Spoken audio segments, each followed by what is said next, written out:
Uhum. Bem-vindos a mais uma conversa aqui no nosso espaço. Hoje a gente mergulha num tema, olha, fundamental. Como é que o clima, especialmente o calor e a seca, está mexendo com a agricultura no mundo todo? Exato. É um assunto urgente, né? Com certeza. E para basear nossa conversa, a gente está olhando para uma série de artigos bem recentes do Ecodebate que trazem pesquisas de peso de lugares como Stanford ou o Instituto Potsdam, a União Geofísica Americana, enfim, material publicado em revistas de primeira linha como PNAS, Nature Food, Science. Sim, são estudos robustos, que dão uma boa fotografia do problema. E o nosso objetivo aqui é tentar entender juntos, né? O que já está acontecendo de fato, o que vem pela frente e o que tudo isso significa para a comida na mesa das pessoas, para a segurança alimentar global. É um desafio enorme. Para começar, tem um dado de Stanford que, olha, me chamou muito a atenção.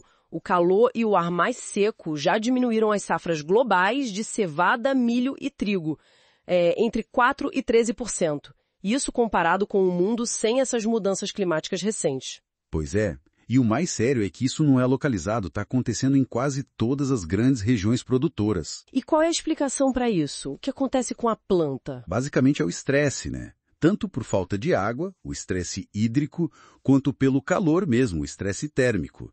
Isso limita o desenvolvimento da planta, a fotossíntese e tudo. Entendi. E aí, quando a gente olha para as projeções futuras, o estudo do PIC, lá de Potsdam, acende um alerta ainda maior. Eles falam numa queda de produtividade do milho que pode chegar a quase 25% até o final do século. Nossa, 1/4 a menos? Exatamente. Por outro lado, é curioso, para o trigo, o mesmo estudo sugere que pode até haver um aumento, talvez uns 17%, mas principalmente em áreas mais ao norte, no norte global. Ah, então tem essa diferença. Mas peraí, esse possível ganho no trigo, ele compensa essa perda enorme no milho que você falou? Então, essa é a questão-chave. Infelizmente não, a conta não fecha. O problema é justamente essa disparidade, né? Os ganhos lá do norte não chegam nem perto de compensar as perdas esperadas aqui no sul global. E o milho é super importante para muita gente. Fundamental, especialmente nos trópicos, subtrópicos.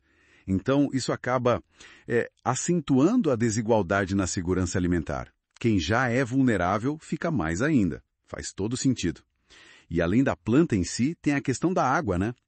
Outro estudo, esse da AGU, da União Geofísica Americana, traz um número bem preocupante. A falta de água para a agricultura pode piorar em, 84% das terras cultivadas do mundo até 2050. É um número impressionante. E o interessante nesse estudo é que eles olham não só para a chamada água azul, que é a que a gente usa para irrigar, vinda de rios, lagos, aquíferos. Certo, a irrigação tradicional. Isso, mas eles também consideram a água verde, que é basicamente a umidade que fica no solo depois da chuva, sabe? Aquela água que a planta usa diretamente ali na raiz. E essa água verde muitas vezes é esquecida nas contas. Ah, entendi, a água que está ali disponível no solo. Exatamente. E as mudanças no clima, alterando chuva, aumentando evaporação, vão mexer muito com essa água verde. O estudo calcula que isso pode afetar uns 16% das terras agrícolas. Imagino que isso mude muito de lugar para lugar, né? Totalmente. Algumas regiões podem até ter mais chuva, como eles citam para o Sahel, na África, mas outras, como o meio oeste dos Estados Unidos, um grande produtor, podem ficar mais secas. O que exige adaptação, claro. Ou mais irrigação, ou menos, dependendo do caso. Sem dúvida. A palavra-chave é adaptação. Tanto para a água azul quanto para a verde. Não tem como fugir. E falando em adaptação, isso me leva a um ponto que você mencionou de Stanford. Parece que os nossos próprios modelos, as ferramentas que a gente usa para prever o futuro, tiveram umas surpresas, né? Pois é. Olha que interessante. O estudo de Stanford mostrou que os modelos climáticos erraram um pouco a mão em alguns lugares. Por exemplo, eles subestimaram o quanto o ar ia ficar seco na Europa e na China. Sério? Subestimaram? Sim. E por outro lado, lá no meio oeste americano, eles meio que superestimaram o impacto do calor e da seca. Foi o contrário. Nossa, mas isso complica tudo, né? Como é que o agricultor planeja assim? Exatamente aí que está o problema. Imagina você escolher uma variedade de planta que demora mais para crescer, achando que vai ter umidade, e aí vem uma seca que o modelo não previu direito. Pode perder tudo. Pode comprometer a safra toda. Isso só reforça o quanto a adaptação é urgente, como o pessoal do PIC também fala. Eles dizem que o sinal da mudança climática, aquele momento em que anos extremos viram um novo normal, está chegando para muitas regiões-chave já na próxima década. Então não dá mais para esperar. Não mesmo. A adaptação tem que ser para ontem. E tem mais uma camada nesse problema todo, né? Uma análise publicada na Science mostra que a mudança climática não só causa problemas diretos, mas ela meio que amplifica os impactos que a própria agricultura já causa no ambiente. Perfeito. Se a gente junta as peças, vê um ciclo vicioso, sabe? Mais calor pode levar a mais necessidade de irrigação. O que gasta mais água e pode degradar o solo. Exato.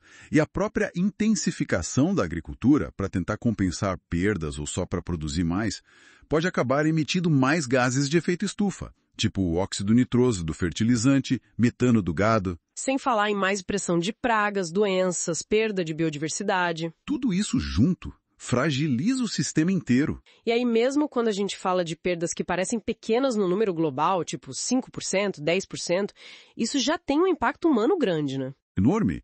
O David Lobel, lá de Stanford, que liderou um desses estudos, ele ressalta isso. Reduções dessa ordem já são suficientes para bagunçar os mercados, para ameaçar a segurança alimentar de milhões de pessoas. Faz sentido. E pensa também no impacto em culturas que talvez não sejam a base da alimentação global, mas são importantes para o dia a dia e para a economia. Café, cacau, laranja. Quando o preço disso sobe ou falta, as pessoas percebem o problema mais diretamente, né? É verdade. Traz a crise para mais perto. Ok, então tentando amarar tudo. A gente já está vendo uma queda na produção agrícola por causa do clima e a tendência é piorar, com o sul global sendo mais afetado. Sim. A água, tanto a de irrigar quanto a do solo, está virando um problema cada vez maior.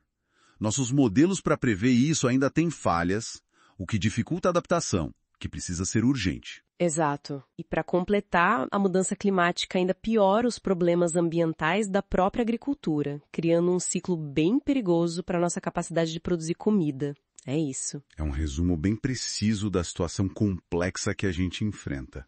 Então, para a gente terminar, queria deixar uma provocação, uma reflexão. Manda. Considerando que os efeitos do que a gente emite hoje demoram para se manifestar totalmente e que os modelos ainda têm essas incertezas, que outros desafios agrícolas, talvez inesperados, podem surgir antes do que a gente imagina? Boa pergunta. Especialmente para aquelas culturas que são super importantes para a dieta de uma região específica ou para a economia local, mas que talvez não tenham sido tão estudadas quanto os grandes grãos globais. Que surpresas podem estar escondidas aí? Fica a reflexão, né? O que a gente ainda não sabe e que pode nos pegar de surpresa, talvez mais cedo do que a gente pensa. É algo para a gente ficar muito atento.